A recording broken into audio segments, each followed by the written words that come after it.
अल्लाह ताला ने इंसानों को इतनी नेमतें अता फरमाई है, इतनी नेमतें अता फरमाई है, अगर एक इंसान उसको गिनना चाहे और गिनने बैठे तो गिनते गिनते जो है ज़िंदगी तमाम हो जाए, लेकिन उसकी नेमतें हैं, गिन नहीं सकते, शुमार नहीं कर सकते। और बड़ी बड़ी कमाल कमाल वाली अजीम अजीम नेमतें अता फरमाई है। अल्लाह ताला ने इंसान को अजीब अजीब नेमतों से नवाजा है। अगर गौर करे, अपने आप पर गौर करे, तो शुरुआत कीजिए, आप दुनिया में आए, दुनिया में आने के बाद जो है आपने सबसे पहले सांस ली, तो आइए वहीं से देखिए कि अल्लाह ताला ने हमें नाक अता कर की है, लेकिन शायद ही हमें इल्म हो कि हमारी नाक ये एक नेचुरल एयर कंडीशन का काम करती है, नेचुरल एसी का काम करती है। यानी जब बाहर की हवा गर्म होती है तो अंदर जितनी मिकदार में, जितनी लेवल की गर्म और ठंडी हवा चाहिए, तो बाहर की ज़्यादा गर्म हवा को जो है नॉर्मल करके अंदर पहुंचाती है, और जो बाहर की ठंडी हवा हो, जो बाहर की ठंडी हवा हो उसको नॉर्मल करके अंदर जो है, मतलब ठंडी हवा को जितना गर्म चाहिए उतना करते हो, गर्म हवा को जितनी ठंडी करनी है उतनी ठंडी करके अंदर जो है हमारी नाक के अंदर जो है, जो एक एसी सिस्टम है, नेचुरल एसी सिस्टम है, वो हवा को जो है बैलेंस करके हमारे फेफड़ों तक पहुंचाती है। देखो ये अल्लाह की कितनी अजीम नेमतें हैं। फिर ये भी देखिए कि एक सेहतमंद आदमी है, सेहतमंद दिल रखने वाला आदमी है, तो उस आदमी का एक दिन में तकरीबन 1,00,000 बार दिल धड़कता है। कितनी बार? 1,00,000 बार दिल धड़कता है, 1,00,000 बार। मने हमेशा दिल फ़आल रहता है, 1,00,000 बार दिल धड़कते रहता है। और हमारे फेफड़े हर रोज़ 20 लाख लीटर हवा को फिल्टर करते हैं, 20 लाख लीटर हवा को। ये उसकी अजीम नेमतें हैं जो बग़ैर किसी उजरत के जारी है, लगातार जो ये काम हो रहा है हमारे जिस्म के अंदर, जिसको आप, हमारी नज़र, हमारा कभी गौर व फिक्र भी इस तरफ नहीं जाता कि इतनी अजीम 20 लाख लीटर हवा जो है फ़िल्टर करती है। हमारे फेफड़े हर रोज़ 20 लाख लीटर हवा फ़िल्टर करते हैं। हमारा जिस्म हर सेकंड में 2.5 करोड़ नए खुलियों को ईजाद करता है, 2.5 करोड़ खुलियों को। हमारा जिस्म हर सेकंड के अंदर 2.5 करोड़ खुलियों को जो है ईजाद करता है। और हमारे जिस्म में हर रोज़ 200 अरब से भी ज़्यादा रेड ब्लड सेल्स जो है तैयार होते हैं। Red blood cell, RB cells जो है 200 अरब से ज़्यादा हर रोज़, यौमिया हर रोज़ तैयार होते हैं। और खून की एक बूंद के अंदर करीबन 25 करोड़ सेल्स मौजूद होते हैं। कितने? 25 करोड़ सेल्स मौजूद रहते हैं। उसकी नेमतों को गिनते जाओ खाली आप, कितनी नेमतें उसने हमें अता फरमा के रखी है। 25 करोड़ सेल्स होते हैं एक बूंद, एक कतरे खून के अंदर। हमारे जिस्म में जो खून है वो 20 सेकंड में पूरे जिस्म में जो है दौर कर लेता है, घूम लेता है, चक्कर लगा लेता है, सिर्फ 20 सेकंड में।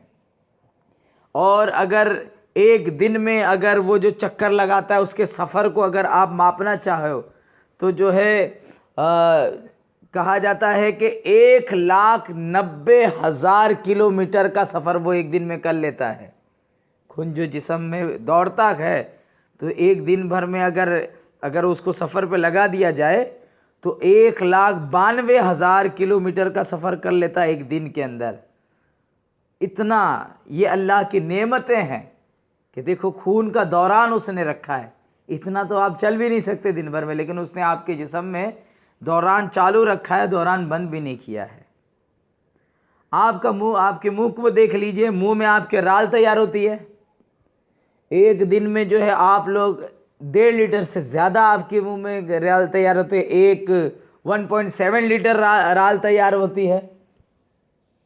कितनी राल तैयार हो रही है? बोलो ये कारखाना है कुदरत नहीं तो और क्या है।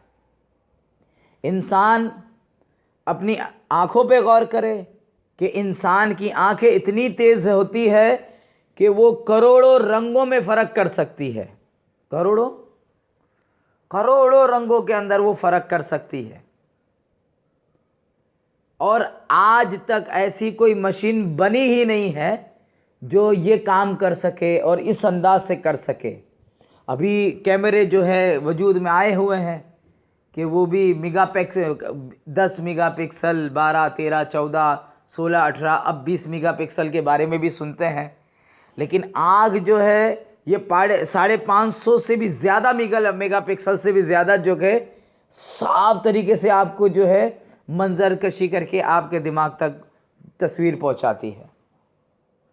तो इतनी यानी ऐसे इस तरीके से हर डायमेंशन से जो है चीज़ों को साफ तरीके से पहुंचाने में आज तक कोई मशीन बनेगी नहीं। तो आँख की ये उसकी जो है काम देख लीजिए। एक आदमी ज़िंदगी भर जो खाना खाता है तो अगर उसका एवरेज निकाला जाए तो औसतन 5 साल जो है आदमी सिर्फ खाना खाने में ज़िंदगी के गुजार देता है। कितने साल? औसतन एवरेज निकाला जाए तो 5 साल खाने में गुजार देता है और अपने वज़न से करीबन 7,000 गुना ज़्यादा खाना खाता है। कितना? अब उसका जितना वज़न है उससे तकरीबन 7,000 गुना ज़्यादा जो है खाना खाता है एक अंदाजे के हिसाब से। और देखो ये जितना खाना, इतना खाना जो है वो खाना पचा भी लेता है। आपका जो है आपने का अल्लाह ताला ने आपके जिस्म में जो हज़म करने की क़ुव्वत और पचाने की जो क़ुव्वत दी है उसके ऊपर आप गौर कीजिए कि कितना खाना वो जो है किस तरीके से आपके अंदर जो है क़ुव्वत हाज़मा आपकी काम करती है। आपका डाइजेस्ट सिस्टम जो है कैसा काम करता है। इंसान के दिमाग में को देख लीजिए कि इंसान के दिमाग में 100 अरब से ज़्यादा न्यूरो सेल्स हैं। 100 अरब से ज़्यादा न्यूरो सेल्स होते हैं और ये 400 किलोमीटर फिर घंटा की रफ्तार से 400 किलोमीटर फिर घंटा की रफ्तार से जिस्म के दूसरे हिस्सों तक जो है दिमाग के पैगाम को पहुंचाते हैं। अपने पैगाम को जिस्म के दूसरे हिस्सों तक कितनी स्पीड से? 400 किलोमीटर फी घंटा की रफ्तार से। आज जो है बाइक वगैरह भी हम लोग देखते हैं 180 की स्पीड, 200 की स्पीड रहती है, उससे भी ज़्यादा ट्रेन वगैरह भी चलती है। तो नॉर्मली लोकल वगैरह जो है 110, 110, 120 की स्पीड पे हम लोग जो है अक्सर चलते हैं। लेकिन ये हमारे जिस्म में जो है ये जो कमांड, जो न्यूरोसेल जो कमांड एक दूसरे उज़्व तक, जिस्म के दूसरे पार्ट तक जो पैगाम पहुंचाती है वो जो है 400 किलोमीटर फी घंटा की रफ्तार से पैगाम पहुंचाती है। तो अल्लाह ताला की जिस नेमत को देखना है आप उसको देखते जाइए, उसकी नेमत को देखिए और जो अश करते जाइए कि कैसी नेमतें हैं, कैसी अजीम अजीम नेमतें जो है उसने अता फरमाई हैं। और जिस नेमत को चाहे काम में लाओ, ला करके देखिए। जिस नेमत को काम में लाया जाए, फ़ायदा उठाया जाए, तो किस्म किस्म के अनवा और अक़साम के गराइब का यानी अजीब और अनोखी चीज़ों का ज़ुहूर होगा। और ऐसा नहीं है। आप अगर रोज़मर्रा की ज़िंदगी में देखेंगे तो आपको पता चलेगा कि आप जब भी अल्लाह की किसी नेमत को इस्तेमाल करते हो ना, तो अनोखी चीज़ ज़ाहिर होती जाती है, अनोखी अनोखी चीज़ें ज़ाहिर होती जाती हैं। अब बदने इंसानी के मुख्तलिफ़ आज़ा ही को ले लीजिए कि जिस उज़्व से काम लिया जाए नित नई चीज़ें अपने आप सामने आती जाती है। एक नज्जार अपने हाथों से काम लेता है, किस्म किस्म के नए नए सामान बनाता है। एक कुम्हार अपने हाथ से काम लेता है, देखिए कैसे कैसे खूबसूरत खूबसूरत डिज़ाइन के जो है बर्तन बना देता है, मटके तैयार कर देता है। एक लोहार को देखिए, जब वो अपने हाथ का इस्तेमाल करता है तो लोहे को भी जो है एक खूबसूरत शक्ल दे देता है, लोहे की भी शक्ल बदल देता है। इंजीनियर को देख लो, इंजनों की ईजाद व इख्तरा करता है और तरह तरह के कैसे कैसे क्या क्या चीज़ों की इंजन वो बना डालता है। किसी मोमार को देखिए कि तरह तरह की बारीक से बारीक काम करता है और देखते ही देखते महल और किला तामीर कर डालता है। एक हाथ से काम लेने वाले कातिब को देखिए कि जब वो लिखने पर आता है तो क्या क्या लिख देता है, एक ज़माने को तब्दील कर देता है अपने कलम के ज़रिए, एक इनकलाब बर्पा कर देता है अपने कलम के ज़रिए, और एक अजीम पैगाम एक बिगड़ी हुई कौम को सुधार देता है अपने कलम के ज़रिए, और क्या क्या गुल खिलाता है। आँखों से काम लीजिए, कैसे कैसे तमाशे सामने आते हैं। कानों को मसरूफ़ कार कीजिए, कैसी कैसी आवाज़ें सुनाई देती है। ज़बान को हरकत में लाइए, बेहतरीन से बेहतरीन नगमे गुनगुनाइए, अच्छे अच्छे बयान तकरीरें फरमाइए।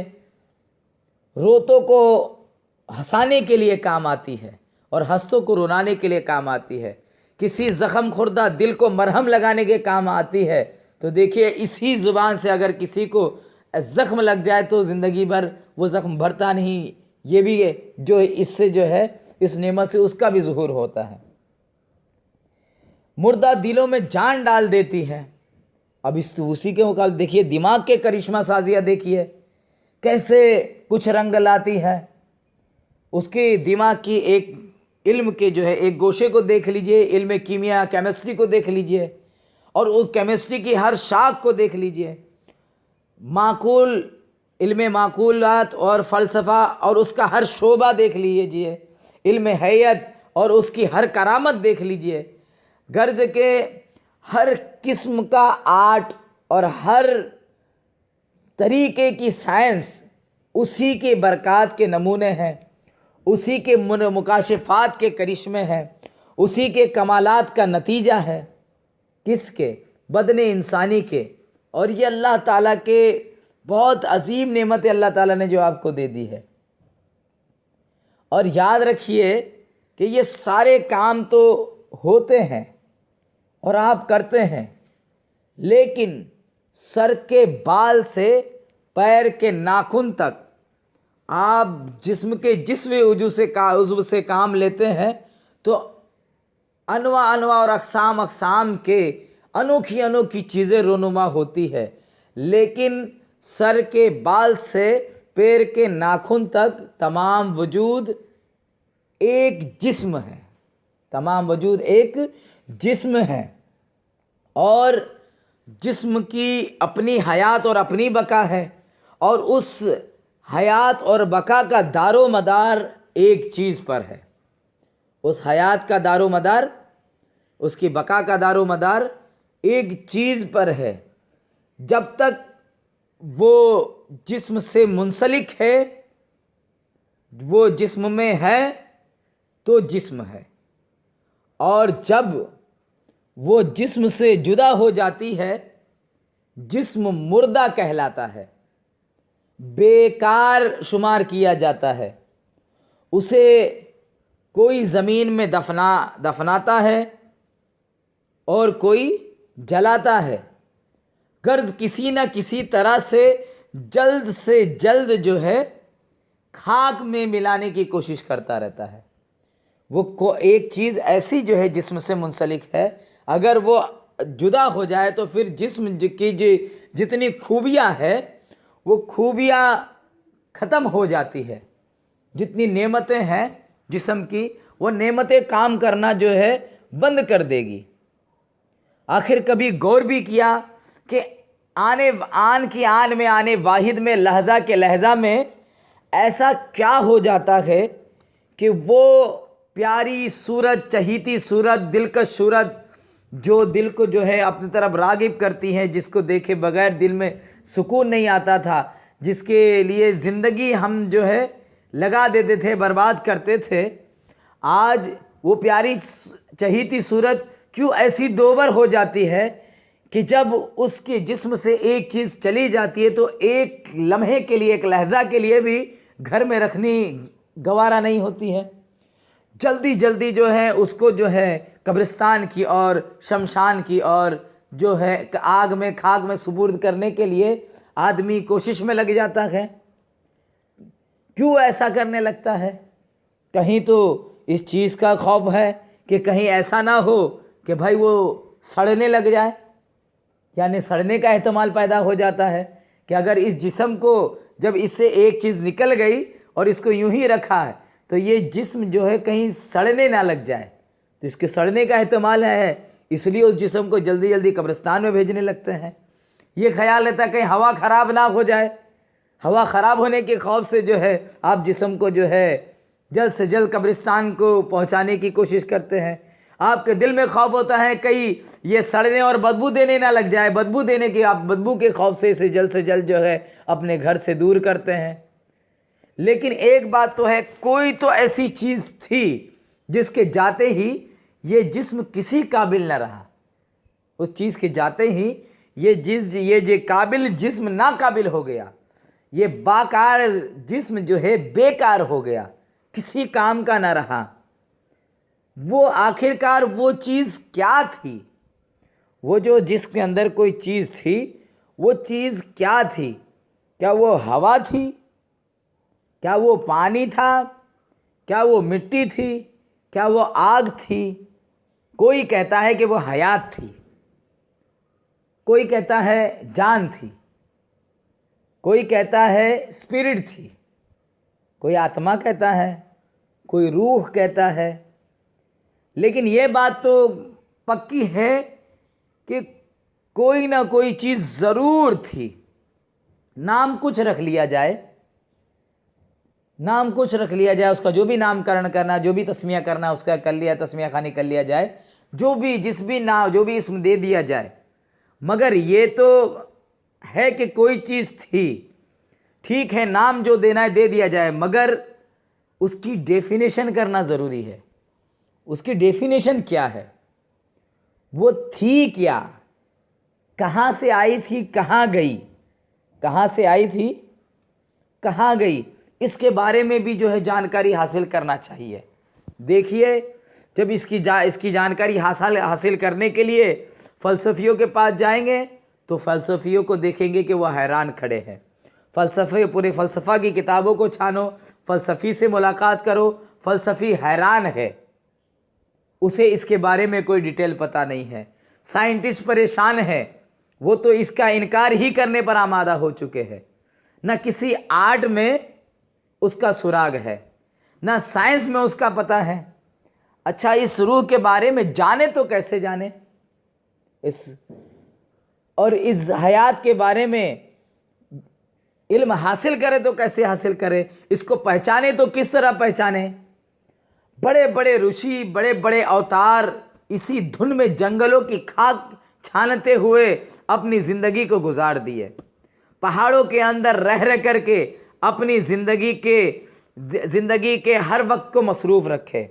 गारों में पनाह गजी होकर के गौर फिक्र में मसरूफ़ रहे। काबिल प्रोफेसर इल्मी कुतुब खानों में इसी जुस्तजू में लगे हुए अपनी ज़िंदगानी के कीमती औकात गुजारते रहे कि कुछ तो उसका पता चले कि आखिरकार ये रूह जो है क्या है, इसकी डेफिनेशन क्या है, इसको कैसे समझा जाए। आलिम व जाहिल उसी की तलाश में सरगर्दा है, कि आखिर वो क्या है। किसी ने कुछ कहा, किसी ने कुछ कहा, लेकिन मगर हकीकत का किसी को पता न चला। देखो ना, एक बहुत बड़ा साइंसदान है एडल्स लियोनार्ड हक्सले, उसने यानी ये भी जो है इसने रिसर्च की काफ़ी, इसने भी रूह के ऊपर बहुत कुछ लिखने की कोशिश की, लेकिन आखिरकार उसने भी अपने इज्ज़े इल्म का मुज़ाहरा कर दिया, अपनी आजिज़ी का मुज़ाहरा कर दिया, बेबसी का मुज़ाहरा कर दिया, और आखिरकार ये कह दिया कि हम रूह के बारे में उससे ज़्यादा क्या जानते हैं, कि वो भी हमारे अहवाल कवायफ और शऊर की नामालूम और फ़र्ज़ी इल्लत का एक नाम है। यानी उसने भी कह दिया कि हम रूह के बारे में कुछ नहीं जानते हैं। और फिर जब हम ये देखते हैं कि जहाँ बड़े बड़े साइंसदान, बड़े बड़े फ़लसफ़ी, बड़े बड़े आर्टिस्ट, बड़े बड़े ऋषि, बड़े बड़े लोग, जानकार, जाहिल हो, आलिम हो, आवाम हो, ख़वास हो, जब कोई उसके बारे में कोई नहीं बता पाता है, उसके बारे में जब कोई लब कुशाई नहीं कर पाता है, तो ये सवाल हम जो है अपने प्यारे नबी सल्लल्लाहु अलैहि वसल्लम की बारगाह में ले चले। जब किसी को पता नहीं चलता तो छुपी बातों के बताने वाले, गैब की खबरें लाने वाले, अर्श से फर्श तक के हालात बयान फरमाने वाले, मक्का के चांद, मदीना के ताजदार, अहमद मुख्तार सरकार दो आलम मोहम्मद रसूलुल्लाह सल्लल्लाहु अलैहि वसल्लम की खिदमत में भी लोग जो है ये सवाल लेकर आते हैं। आज से 1400 साल पहले जो है ये जो है सवाल लेकर के लोग पहुँचे और पूछते हैं कि रूह क्या है। तो वो नबी गैबदा जो है, जो अपनी तरफ से एक हर्फ भी नहीं बोलते, बल्कि जो उनका रब उनसे कहलवाता है, जो पूरी कायनात का पालनहार उनसे कहलवाता है, जो खालिक कायनात, जो रूह का हर चीज़ का पैदा करने वाला है, ज़र्रे ज़र्रे का पैदा करने वाला है, जब वो उनसे कहलवाता है तो वो मदनी ताजदार कहते हैं, जो वो बुलवाता है वही बोलते हैं। उस बात में भी अपनी राय नहीं बताते, अपना ख्याल जाहिर नहीं करते, बल्कि जो अल्लाह वही फरमाता है, जो फरमाने रब्बानी होता है, वही साफ साफ लफ्ज़ों में सुना देते हैं। और जो है आप अगर सुनना है तो देखिए कुरान करीम के अल्फाज में हमारे नबी ने हमको रूह के बारे में बताया कि कुरान कह रहा है यसअलूनका अनिर रूह कुलिर रूह मिन अमरि रब्बी वमा ऊतीतुम मिनल इल्मि इल्ला कलीला। यानी उनके रब ने मेरे मदनी आकाए नामदार, मदनी ताजदार, सरवर आलम, नूर मुजस्सम सल्लल्लाहु अलैहि वसल्लम को अल्लाह ताला ने कह दिया कि लोग आपसे रूह के मुतालिक सवाल करते हैं, तो ए नबी आप उनसे फरमा दीजिए कि रूह तो मेरे रब के अम्र में से है, रूह तो मेरे रब के अम्र में से है, मेरे रब के हुक्म में से है। तुम्हें तो इल्म थोड़ा ही हिस्सा दिया गया है। लेकिन अब यहाँ भी एक गौर करने का मकाम है, रब के हुक्म से क्या मुराद है, रब के अम्र से क्या मतलब निकला, क्या समझे हम इसके लिए। कोई यूँ कहें कि इरशाद कुन की तजल्लियात में से एक तजल्ली है रूह, इरशाद कुन की तजल्लियात में से एक तजल्ली है। कोई ये कहे कि आलम अम्र की एक ख़ास मखलूक है, तजल्ली की हकीकत तो फिर खुद एक इजमाल है। लोग जो है उसके बारे में तफसीली तौर पे जानते नहीं हैं। आलम अम्र की कैफियत खुद मुगलक है, फिर समझे तो किस तरह समझे। अब हुजूर ने एक एड्रेस तो दे दिया, लेकिन उसके बावजूद भी हमको साथ ही में ये भी बता दिया कि हमको जो इल्म जो दिया गया है वो बहुत थोड़ा ही सा इल्म दिया गया है, कलील इल्म दिया गया है। तो फिर आखिरकार इसको समझे तो किस तरह समझे। यकीनन आयत मुगलक नहीं है, बयान बिल यकीनन मुजमल नहीं, इल्म की कमी का सबब ज़ाहिर बयान कर रही है, कर ही दिया गया है। इसलिए यूँ समझ लो कि ये जो रूह है ये जनाब रब्बुल इज़्ज़त जल्ल वअला के साथ ख़ास निस्बत, ख़ास ताल्लुक़, ख़ास राबता रखने वाली एक ऐसी कैफियत है जिसके मुताल्लिक़ जब तक उस रब तक रसाई ना हो, उस रब की मारिफत हासिल ना हो, आलम अम्र सामने नहीं आ सकता और तजल्लियात पर तूफ़गन हासिल नहीं हो सकता और इसकी हकीकत और तारीफ़ मुनकशिफ नहीं हो सकती। अगर इसकी तारीफ़ और हकीकत जानना है तो आपको अपने रब तक रसाई हासिल करना होगी, आपको अपने रब का तकर्रुब हासिल करना पड़ेगा। देखिए ना कि बड़े बड़े अतिब्बा डॉक्टर्स जो तिब के इल्म के जो सीखने वाले तालिब इल्म होते हैं, क्या वो ऐसे ही सीख जाते हैं? ज़रा देखिए उनके सामने जो है, जब तक वो जिस्म को चीर फाड़ करके नहीं देखते, जब तक उनको चीर फाड़ करके दिखाई नहीं जाती और समझाया नहीं जाता, तब तक तो ये जिस्म की तशरीह, ये बदन की तशरीह का कुछ उगदा नहीं खुलता। जब एक जिस्म के बारे में जब जानना रहता है तो उसको ऑपरेशन करके उसका चीर फाड़ करके जो है तलबा को समझाया जाता है, उसके बाद जाके कुछ उगदे जो है खुलना शुरू होते हैं। वैसे ही देख लीजिए इल्म कीमिया को देख लीजिए, केमिस्ट्री को देख लीजिए कि जो केमिस्ट्री का मुअल्लिम होता है, जब तक वो मादे की तफरीक करके न समझाए तब तक उसकी माहियत की कुछ खबर ही नहीं मिलती है, कुछ वो समझ में नहीं आती। लेकिन जब उसकी तफरीक करके उसके अंदर के तब जाके कुछ जो है उसकी माहियत समझ में आती है। इसी तरह बग़ैर किसी शुबा के बला तमसील जब हम दरियाए रूह में गोताजन हो तब जा कर के कुछ गोहरे मकसूद हाथ आए और रूह की हकीकत जो है जलवा नुमा हो। देखो ना, अगर हाथ ना हिलाओ कुछ ना बना सकोगे, कान ना लगाओ कुछ सुन नहीं सकेंगे, ज़बान ना चलाओ कुछ बोल नहीं सकेंगे। तो बग़ैर किसी शुबा के आप ये समझिए कि जब तक आप रूह के अंदर जो है गोता नहीं लगाएंगे, रूह को काम में नहीं लाएंगे और रूह को एनालाइज नहीं करेंगे, तब तक आप जो है इस रूह की हकीकत को नहीं जान सकते।